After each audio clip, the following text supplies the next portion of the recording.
गांधी प्रतिमा के बाहर इस वक्त जीतू पटवारी मौजूद हैं और जीतू पटवारी और कांग्रेस के तमाम सारे विधायक भी यहाँ पहुँचे हुए हैं गांधी प्रतिमा के बाहर। तो ये एक बड़ी तस्वीर है क्योंकि गांधीवादी उम्मीदवार को चुनावी मैदान में उतारा है। जीतू पटवारी इस वक्त नजर आ रहे हैं, उनके साथ विधायक हैं।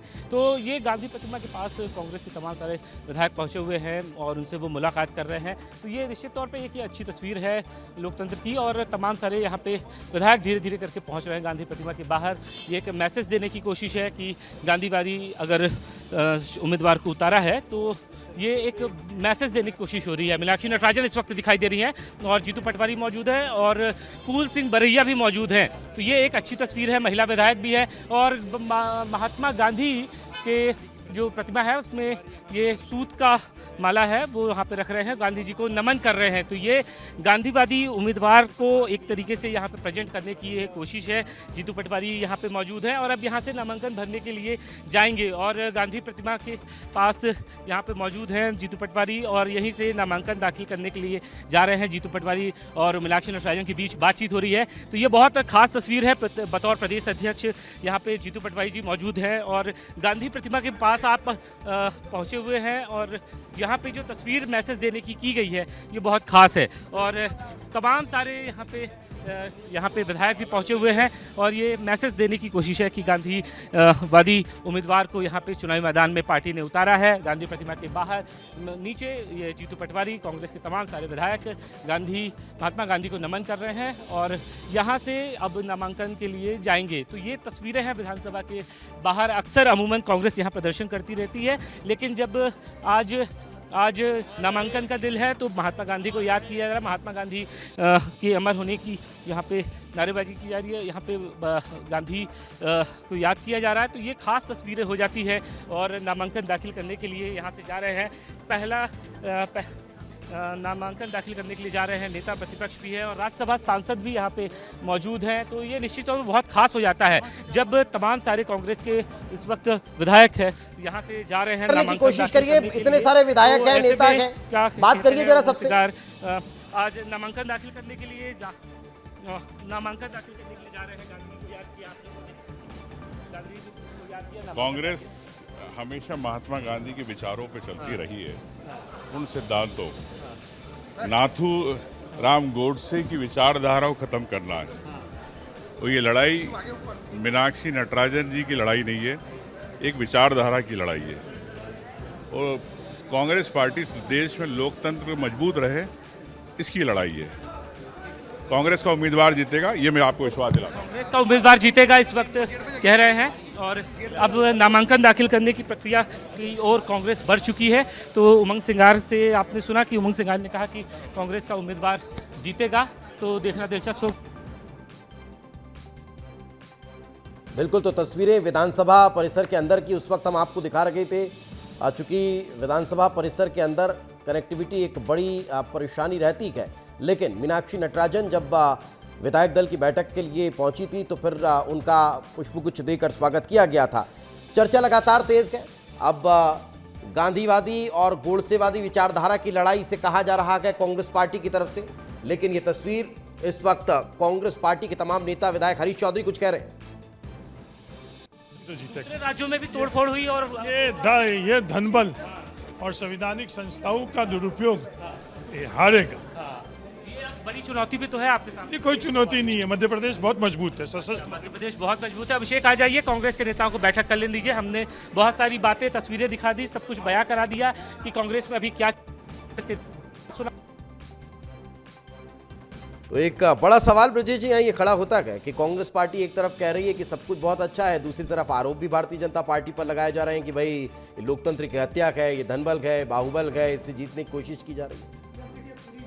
लड़ाई है वो विधानसभा में कम, बाहर ज़्यादा लड़ी जाएगी क्योंकि बाहर किन विधायकों में तोड़फोड़ होनी है। कौन सा विधायक पाला बदलता है, कौन सा विधायक क्रॉस वोटिंग करता है। जैसे प्रीतम लोधी ने कहा कि हमको 5 मिनट पहले कहा गया है कि अब लग जाओ काम में। तो लग जाओ काम में का मतलब यही हुआ कि अपने अपने संपर्क के विधायकों को टटोलो, अपने पाले में करो, क्रॉस वोटिंग के लिए तैयार करो। तो बहुत कुछ जाने अनजाने में बोल गए, मगर मुझे लगता है बीजेपी ने पहले ही कुछ फील्ड वर्क कर रखा है जिसके आधार पर तीसरे प्रत्याशी को नामांकन भरवाया गया है। और देखिए, तीसरा प्रत्याशी बीजेपी ने कौन चुना। अति पिछड़ा वर्ग मछुआ और केवट समुदाय के जो महेश केवट हैं उनको सामने रखा गया है। अब यदि बीजेपी जीत जाती है तो बहुत बड़ा मैसेज जा रहा है कि मछुआ केवट प्रत्याशी जो कभी नहीं किसी ने चुना उसको इतना बड़ा पद दिया है तो संसद पहुंचाया, और यदि हार जाता है तो उसे कोई बात नहीं, कोशिश तो की। बिल्कुल, ये बड़ी बात है, लेकिन बड़ा नाम नहीं है, कोई बड़ा नाम कोई बड़ा नाम नहीं है, कोई बड़ा चेहरा नहीं है, कहीं ऐसा नहीं कि भाई इसके चेहरे पर बहुत ज्यादा कोई वो है कि लेकिन उसके बाद उसके बाद भी कांग्रेस की नींद उड़ा दी है। बिल्कुल, कांग्रेस में बहुत कुछ हलचल है। रितेश जी, क्या नींद वाकई में कांग्रेस के नेताओं की उड़ी हुई है?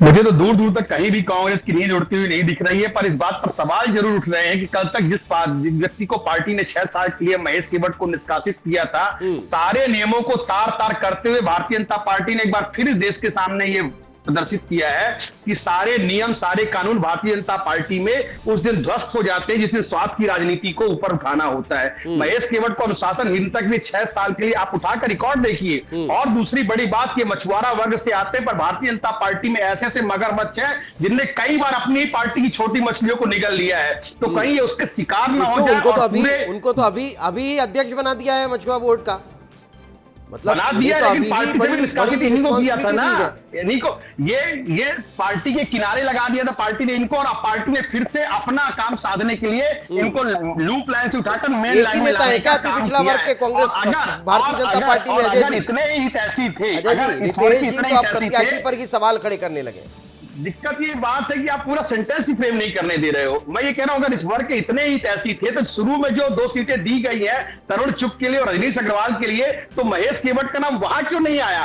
मतलब जो बची हुई चीजें थी उसके लिए आप मछुआरा वर्ग को सोचते हो प्रायोरिटी में देना। जवाब ले लीजिए ना अजय जी से जवाब ले लीजिए। अजय जी बताइए, आपके तो प्रत्याशी पर सवाल है। अजय धवले जी, एक बात और कि मध्य प्रदेश की धरती का इतनी बंजर है कि हमको बाहर से 85 लाख के तरण चूक जैसे प्रत्याशियों को देना पड़ रहा है। मध्य प्रदेश में इतने वरिष्ठ नेता होने के बावजूद भाषण नहीं देना। रितेश जी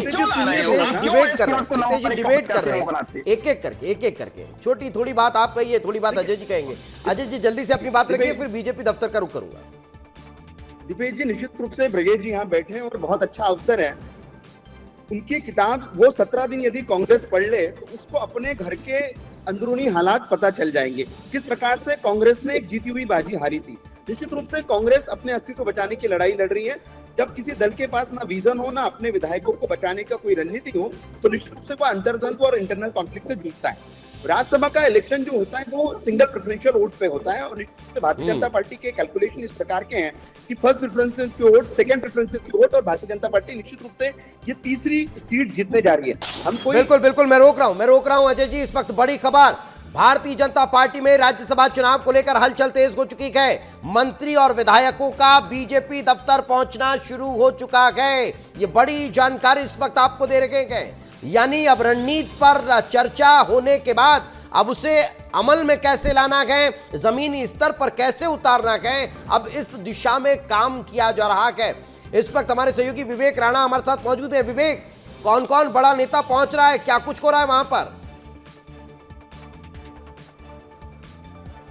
बिल्कुल दीपेश, जो भारतीय जनता पार्टी कार्यालय में जो हलचल है अब वो तेज हो गई है, क्योंकि कुछ देर पहले ही जो सीनियर नेता हैं, मंत्री हैं कैलाश विजयवर्गीय, अब वो अंदर पहुंचे हैं। साथ में उनके जो मंत्री हैं वो यहाँ पहुंचे हैं, क्योंकि विधायकों की बात करें तो विधायकों को आने का सिलसिला सुबह से ही देखने को मिल रहा था। और आप तस्वीर देखिए कि किस प्रकार से जो हलचल है वो तेज दिखाई दे रही है। साथ ही यदि बात की जाए पार्टी तो अब जो अपने मुख्यमंत्री निवास से तमाम जो विधायक हैं, तमाम जो मंत्री हैं, वो लगातार यहाँ पहुँच रहे हैं। आप देख सकते हैं कि यहाँ किस प्रकार से हलचल तेज हो रही है, क्योंकि बिल्कुल बीजेपी दफ्तर में उधर हलचल है, इधर विधानसभा में भी हलचल तेज गए। यहाँ मीनाक्षी नटराजन अब अपना नॉमिनेशन फाइल करने के लिए पहुंच रही हैं।